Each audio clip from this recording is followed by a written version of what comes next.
داداش این اصلا حالش خوب نیست، زودتر اورژانس رو بفرستید. داداش میخوای یه بار از دهنش امتحان کنی شاید نفسش برگرده. اگه این آمریکا و ایران با هم آشتی کنن ما تو 22 بهمن به چی فوش بدیم؟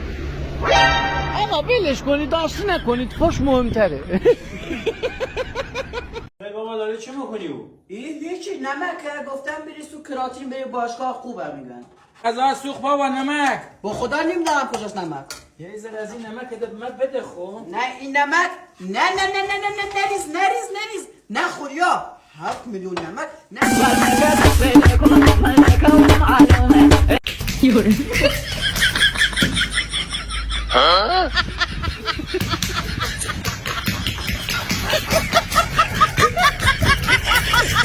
کنسکش اسم این ابزاره و با این کنسکش بولبرینگ رو میکشی بیرون. بس برید ابزار بردار بیار. کدومش واسه؟ کنسکش. کش خالتی. میدونستی اگه انتهای کاهو بسوزونی چی میشه؟ با هم دیگه ببینیم چی میشه. او